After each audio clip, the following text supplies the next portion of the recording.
to DIY with Nancy. Well, I'm going to thank everyone for all your suggestions, your comments, all the newcomers. Thank you so much for your support. I really hope that my step-by-step recipes give you some guidance on to make a recipe that you like to make, and it's hopefully easy for you to follow. I try to make it very simple where it's a step-by-step. And you know what? I'm not a chef. I'm a home baker, home cook, and I love to make things at home.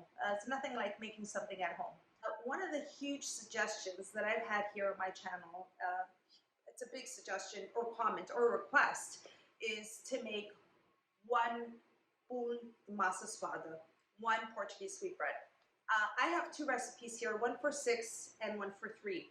But after making the 3, I still had a suggestion or a request to make 1. You either live alone or 3 is too much. So I decided I'm going to share the recipe today and making 1 Portuguese sweetbread. Easter is just around the corner. It's great to have at home. I love having masa during the Easter holidays, and I want you to as well. So I'm going to share my recipe for 1 sweetbread, 1 bolo de Massa Sovada, step by step, for all that have requested it and for everybody watching. Stay with me and let's get to baking. To make 1 bolo de massa, or 1 Portuguese sweetbread, I'm going to start in a medium-sized saucepan, and I'm going to start by placing 1 cup of milk. Next, I'm going to add 1 1/3 cup of granulated sugar. To that, I'm adding 2 tablespoons of vegetable shortening. Next, I'm adding 1/3 cup of unsalted butter at room temperature. Now, to measure the 1/3 cup of butter, I've placed some plastic wrap in the 1/3 cup and then pressed down the butter to make sure it's measured correctly. And that's just a little tip and hack on how to remove your butter out of a 1/3 cup. Quick and easy. Okay, moving on, I'm going to add 1/2 teaspoon of salt.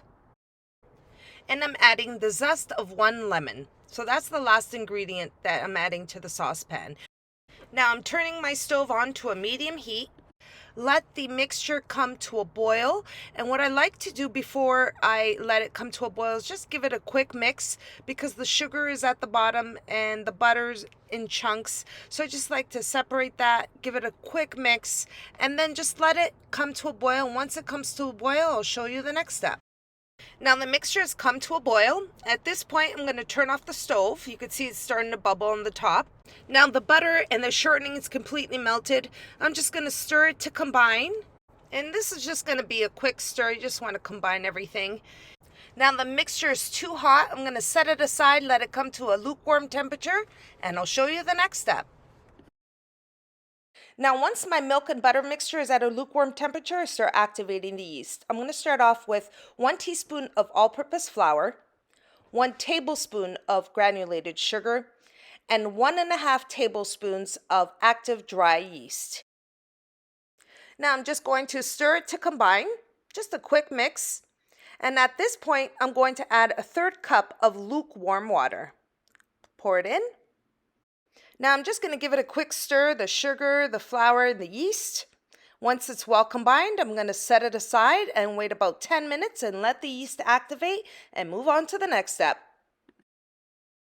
Now for the next step, I have my milk and butter mixture. I'm going to give it a quick stir. It's been set aside for about 45 minutes. Just want to make sure it's all combined. And now I'm going to use my stand mixer, and I'm going to start off by placing 3 eggs.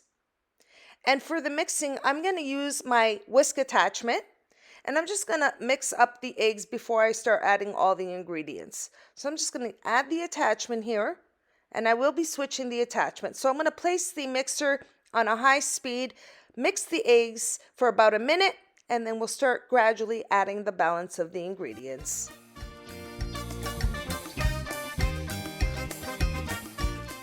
Now for the next step, I've had the mixer going for about a minute with the eggs, so I've been mixing the eggs, and now at this point I'm going to gradually add the milk and butter mixture, which is at a lukewarm temperature. You want to make sure it's not too hot.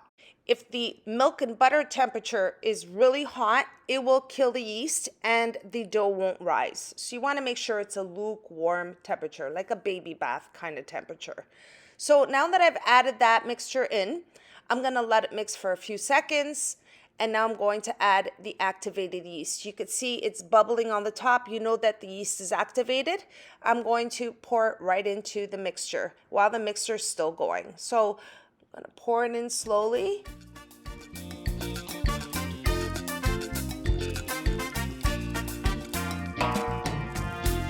Now you can see I still have some yeast in my measuring cup. I want to make sure it's all in there. I'm just using a spatula to place it all into the milk and egg mixture. Now I'm just going to let that mix for a few seconds, just until it's well combined. I'm going to stop the mixer, and at this point I'm going to remove my whisk attachment and replace it with my hook attachment so the hook can do the kneading for me. I normally do this recipe by hand, but this is one bolo de Massa. It's a small recipe. It can all be done in the mixer. At this point, I'm going to add the flour. I have 4.5 cups of all-purpose flour. Place all of the flour in the mixer.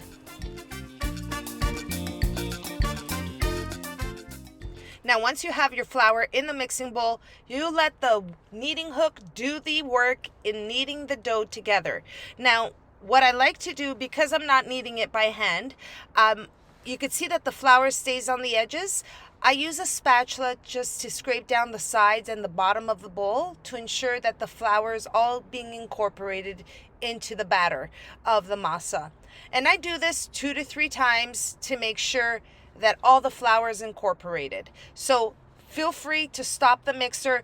The whole mixing process will be anywhere from 3 to 4 minutes because I'm using the mixer. It's quite quicker, and it's one bolo de Massa. So really you just want it all combined. The masa will be very fluffy once you see that the mixture has come together, and it's almost there. So I'm just going to let it mix for another minute or so, and I'll show you the next step. The masa dough has come together beautifully. It's going to be very sticky. You're going to stop your mixer at this point, and you'll see it's very gooey and sticky. It's very normal. This is what it looks like.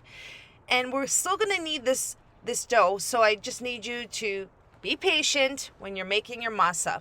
It takes love and patience when you're making your masa. Now for the next step, I'm going to transfer the dough from the mixing bowl to a larger bowl. That way I'll have a lot more room for the dough to rise when using a larger bowl. So I'm going to place all of the batter in this bowl, and I'll show you the next step.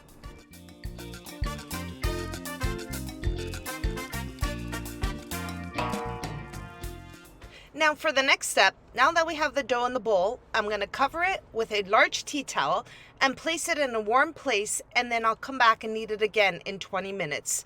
Now because the bowl is a small bowl, I'm going to place it in the oven while the oven is off, just to have some warmth and let the dough rise faster. So we'll be back in 20 minutes to knead the dough again. Now for the next step, 20 minutes later, here's the dough. Remove the tea towel, and at this point I'm going to add 1 tablespoon of vegetable oil around the dough. So on the edges of the dough, not directly onto the dough, just as I'm doing here. Now to avoid the dough from sticking to my hands, I'm just rubbing my hands around the oil, and I'm just going to flip the dough on each side 2 or 3 times, just as I'm doing here. It's going to make the dough very fluffy, and the more you knead it, the fluffier it gets. So all I'm doing is lifting the edges of the dough from the bottom and flipping them over. Now, one of the questions that I get asked very often at this step is, how long do you knead the dough for? This is one bolo de Massa, 30-40 seconds max in between the 20 minutes. That's all you need. Okay, I'm finished the first kneading process, and now what I'm going to do is cover the dough, and I'm going to keep it in a warm place, come back and knead it again in another 20 minutes. Now this is the second 20 minutes. I'm going to knead it again. Before I start kneading it, what I'm going to do is add another 1 tablespoon of vegetable oil. So this is the second time. Placing it on the edges of the dough, not directly onto the dough. And then once I have the 1 tablespoon of vegetable oil, I'll start the kneading process for 30 to 40 seconds.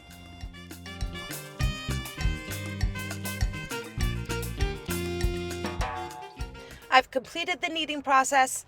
Now I'm going to cover the dough, keep it again in the warm place, and wait until it doubles in size. After 2.5 hours, here's the dough that's been rising in a warm place. It's more than doubled in size. The dough for the masa is super fluffy. Look at that. Now at this point, I'm ready to show you the next step. Now for the next step, before you place the dough in the baking pan, you need to grease the baking pan. This is a 10-inch baking pan, 4 inches deep, and I'm going to place 1 teaspoon of vegetable shortening that I have at room temperature. Now I grease the baking pan with vegetable shortening to avoid the dough from sticking to the baking pan. Now just a little tip, when you're greasing your baking pans, you want to grease the bottom, the inside, the edges, and the top. Now I do this as the dough will continue to rise while it's baking in the oven. So now what I'm going to do is place the dough right into the baking pan. I have some vegetable shortening in my hand so the dough doesn't stick, and I'm going to just gently remove the dough from the bowl and place it into the baking pan.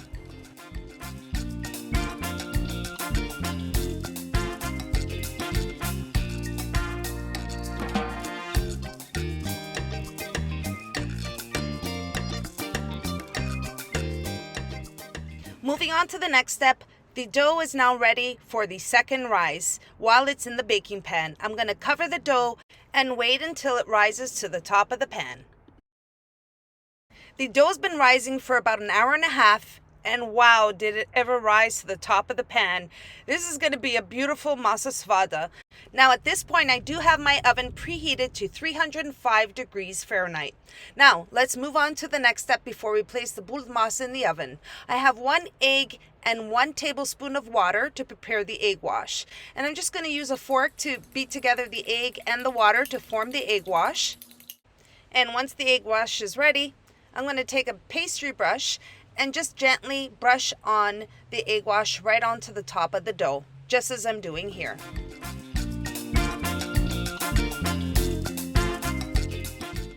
My masa dough is just about ready, just finishing off the last touches, and for the last and final step, I'm just going to take a scissor and cut 3 peaks right into the center of the masa, just as I'm doing here. And you can cut the peaks on the masa any which way you'd like. The masa is ready to go into the oven. I'm going to bake it at 305 degrees Fahrenheit for 1 hour. My Massa Sovada is out of the oven. It looks beautiful. I love the color on top. It's not too dark and it's not too light. It's just perfect. I placed a skewer in the center of the Massa Sovada to ensure that it was completely baked right throughout. It's a beautiful smell in this kitchen, and I'm going to just let it cool and cut into it and show you what it looks like inside.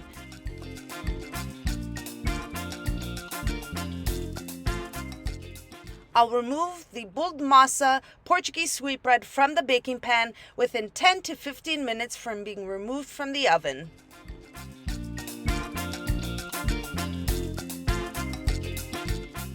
I've removed the Massa Sovada from the baking pan after it's been cooled. Now before I cut into it, you want to make sure it's completely cool. It's soft and fluffy, but let's cut into it and show you what it looks like inside. I am dying to show you. So here it is. Super soft, super fluffy. Oh, and it smells so good. Look at this. Soft and fluffy. And there you have it, everyone. That's my recipe for 1 bolo de Massa Sovada or 1 Portuguese sweetbread. It smells so amazing in this whole entire house, not only in the kitchen. The actual Massa Sovada is super soft. It's so delicious. We love to have Massa Sovada during the Easter time. And it's a super soft and fluffy sweetbread, and it's so worth making. So I hope you all enjoyed the recipe. And if you did, don't forget to like and subscribe. And until next time, thanks so much for watching, everyone. I would also like to wish all of you a happy Easter, to you and your families. Feliz Páscoa para todos e também as suas famílias, and in Italian, Buona Pasqua. Thank you so much for watching, everyone. Until next time, take care.